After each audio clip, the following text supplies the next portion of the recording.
एबे आंचलिक पाणीपाग विज्ञान केन्द्र पक्षर पाणीपाग को नहीं एक बड़ खबर सामना को आसी। तेबे वर्तमान जहाँ की सूचना मिलूँ राज्य में 12 तारिख बढ़ वर्षार परिमाण। काली विभिन्न जिला को प्रबल अति प्रबल वर्षा रेड अलर्ट जारी कला पाणीपाग विभाग।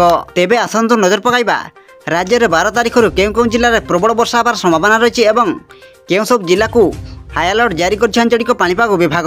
से नहीं भिडियो संपूर्ण अपडेट जानिबा, किंतु ता पूर्व भिडियो को गोटे लाइक करंतु एवं भिडियोटी को आपण मानक सांगसाथी मानक अधिकरू अधिक मात्रा शेयर करंतु। जदि आम चैनल रे आपण प्रथम थर भिडियो देखुछंती ताहले एबे ही चैनल को सब्सक्राइब करी पाखरे थिबा बेल आइकन को प्रेस करी ऑल नोटिफिकेशन को ऑन कर रखंतु। एवं आपण माने एही भिडियोटी को केउं जिल्ला रो देखुछंती आमको निहाती भाबरे गोटिया कमेंट करे जणांतु। सूचना अनुसार राज्य रे आसंता 12 तारिख रु बढ़िबो वर्षार परिमाण।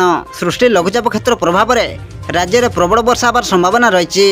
गत 24 घंटा मध्य राज्य रो अनेक स्थान रे हालुकारु मध्यम धरणर वर्षा रेकर्ड होईछि। सर्वाधिक वर्षा गंजाम जिल्लार आस्कार 90 मिलीमीटर रेकर्ड होईछि। समुद्र मध्य वर्तमान एक घूर्णिबल सृष्टि होईछि। एहा फଳରେ बांग्लादेश सह पश्चिमबंग और ताहा संलग्न अंचल में समुद्र अशांत रहिबार संभावना रही। मत्स्यजीवी मानक समुद्र मध्य को न जावाई बारण करिछि पाणीपाग केन्द्र। आसंता 24 घंटा मध्य पुरी जिले में प्रबल अति प्रबल वर्षा होबार संभावना रहितबा बेले खोर्धा, जगतसिंहपुर, कटक सह गंजाम, गजपति, सुंदरगढ़ और केन्दुझर जिले में प्रबल वर्षा होबार संभावना रही।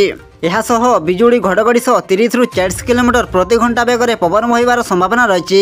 सेहिभଳି आसंताकाली मध्य गंजाम और गजपति जिले में प्रबल वर्षा सह बिजुली घड़घड़ी और 30 ରୁ 40 किलोमीटर प्रति घंटा बेगर पवन बहिबार संभावना रही। आपण मानक अनुरोध एथिप्रति सतर्क रुहंतु।